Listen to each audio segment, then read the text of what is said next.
Halo precious people, aku Asri Epki dan ini video buat kalian yang masih menyimpan rasa takut untuk berkomunikasi.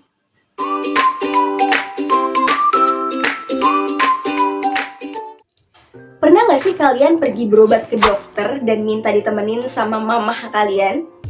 Dan ketika dokternya nanya, Keluhannya apa? instead of memaparkan semua keluhan sakit kalian ke dokter, kalian malah bingung, ngelirik orang tua kalian dan akhirnya mama juga yang jawab keluhan kalian ke dokter. Atau mungkin kamu pernah nyasar di jalan yang jauh dan asing selama berjam-jam cuma karena kamu nggak berani untuk tanya ke warga sekitar. Dan karena nggak bisa baca maps juga sih. Atau mungkin kamu pernah rela nunggu lama dan diserobot berkali-kali sama pelanggan lain cuma karena kamu nggak berani buat ngomong atau pesen duluan ke pedagang sebelum pedagangnya duluan yang nanyain. Mau pesen apa, Dek? Atau bahkan kamu pernah rela nggak refill Ochati cuma karena kamu nggak berani nanyain ke waitressnya, ini bisa refill atau enggak ya? Contoh-contoh tersebut sebenarnya sangat sederhana ya teman-teman, tapi ternyata banyak loh yang masih terjebak dalam situasi seperti ini. Teman-teman sekalian, komunikasi merupakan aspek yang paling penting dalam kehidupan manusia. Dari sejak manusia lahir, manusia secara alami selalu mencari cara untuk bisa berkomunikasi dengan lingkungan sekitarnya. Kemampuan komunikasi tidak hanya memungkinkan individu untuk bisa menyampaikan kebutuhan dan juga keinginan mereka, melainkan juga memungkinkan mereka untuk bisa memahami dunia sekitar dengan lebih baik.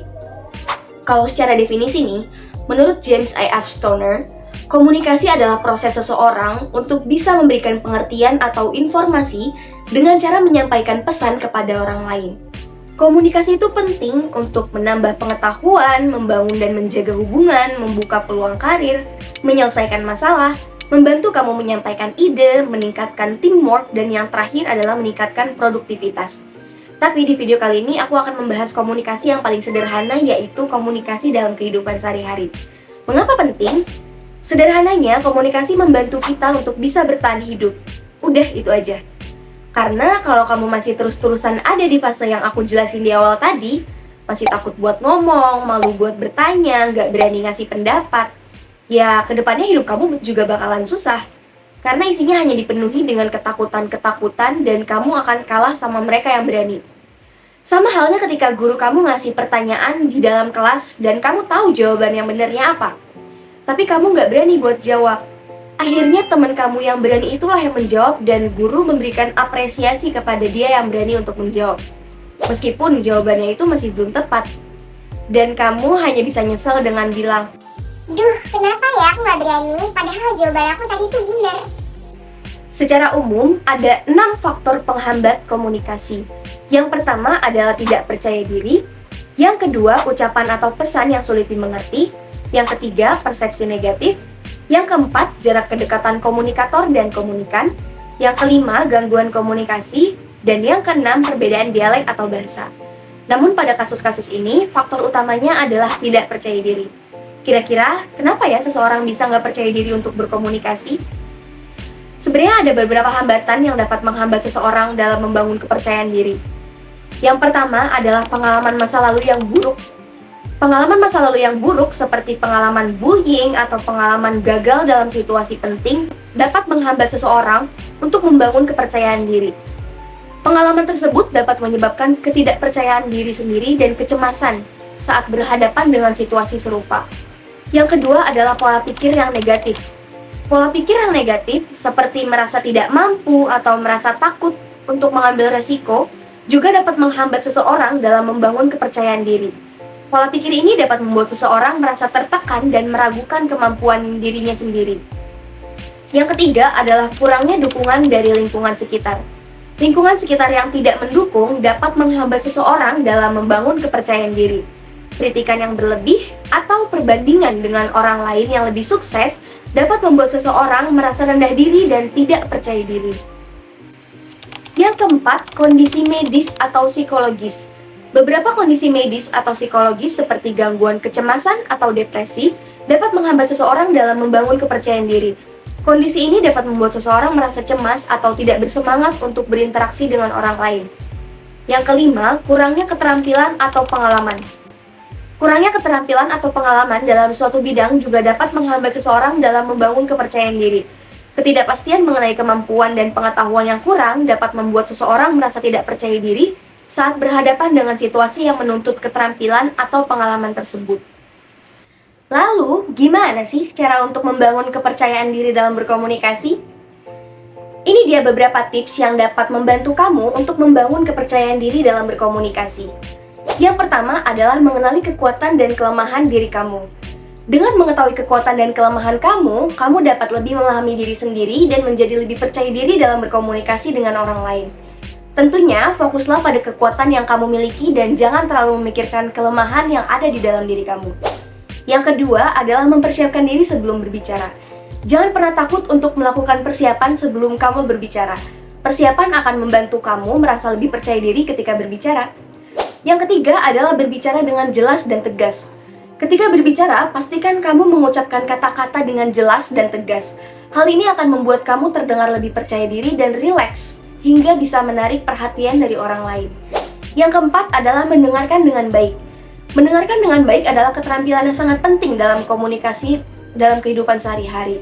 Dengan mendengarkan dengan baik, kamu dapat memperoleh informasi yang lebih akurat dan juga lebih menghargai lawan bicara kamu. Yang kelima adalah melatih komunikasi secara teratur.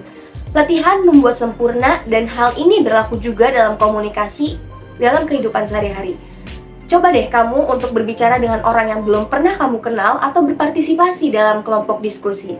Semakin sering kamu berlatih berkomunikasi, kamu akan semakin percaya diri. Yang terakhir adalah belajar dari pengalaman. Belajar dari pengalaman adalah kunci untuk membangun kepercayaan diri. Jangan pernah takut untuk mencoba hal baru atau berbicara di depan umum. Dengan terus belajar dan mencoba, kamu akan menjadi lebih percaya diri dalam berkomunikasi dengan orang lain. Dan ternyata ada yang lebih terakhir nih teman-teman, yaitu menerima dan memperbaiki kesalahan. Setiap orang pasti pernah melakukan kesalahan. Namun yang membedakan dengan orang yang percaya diri adalah mereka yang mampu menerima kesalahan dan memperbaikinya. Jangan takut untuk mengakui kesalahan dan meminta maaf jika diperlukan. Hal ini akan membuat kamu terlihat lebih percaya diri dan akan dihormati oleh orang lain. Kalau tips-tips tadi masih kurang berlaku di kalian, itu berarti ada yang salah nih dari diri kalian. Menurut aku, hal yang bisa kita lakukan adalah men-challenge diri kita untuk keluar dari zona nyaman kita. Bagaimana caranya? Caranya adalah yang pertama, dengan bepergian seorang diri ke tempat umum. Aku pernah ada di posisi seperti ini. Terhitung sampai SMA, aku nggak pernah nih ke luar kota sendirian atau kemana-mana sendirian. Selalu ditemenin sama orang lain. Dan ketika lulus SMA, saat itu ada keadaan yang mengharuskan aku untuk menaiki kendaraan umum dari luar kota untuk pulang ke rumahku. Saat itu adalah kali pertama dan kali pertama itu aku harus menghadapi kendaraan umum, tempat umum seorang diri.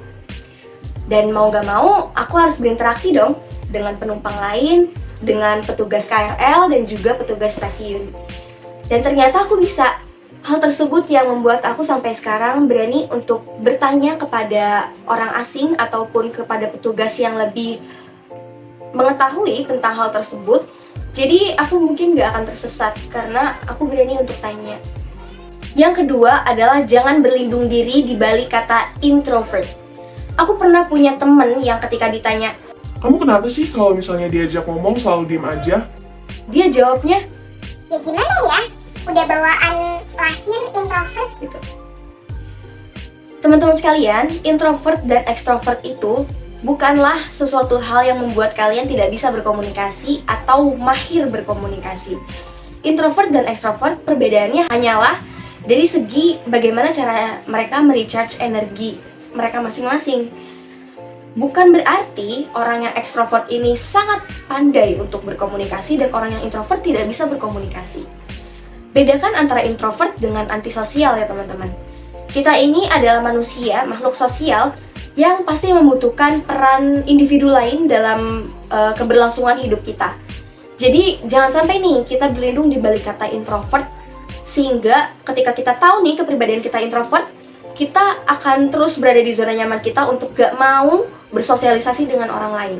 Dan tips yang terakhir adalah banyak baca referensi buku. Aku punya rekomendasi buku yang bisa menambah kemampuan kamu untuk berbicara, yaitu kebalik. Bicara itu ada seninya, karya Oh Soo-yang. Aku yakin sih teman-teman sekalian pasti gak asing dengan buku yang satu ini. Buku yang satu ini adalah buku yang sangat bagus teman-teman, karena isinya mengandung tips-tips dan juga apa saja teknik berkomunikasi agar bisa diterima dengan baik oleh lawan bicara kita. Oke teman-teman, itu dia tips untuk percaya diri dalam berkomunikasi dalam kehidupan sehari-hari. Semoga video ini dapat bermanfaat bagi kalian dan kalian dapat menerapkan tips-tips untuk percaya diri dalam berkomunikasi, karena salah satu hal yang membuat seseorang berhasil adalah rasa percaya diri atau self-confidence yang tinggi. I'll see you soon on the next videos and bye-bye!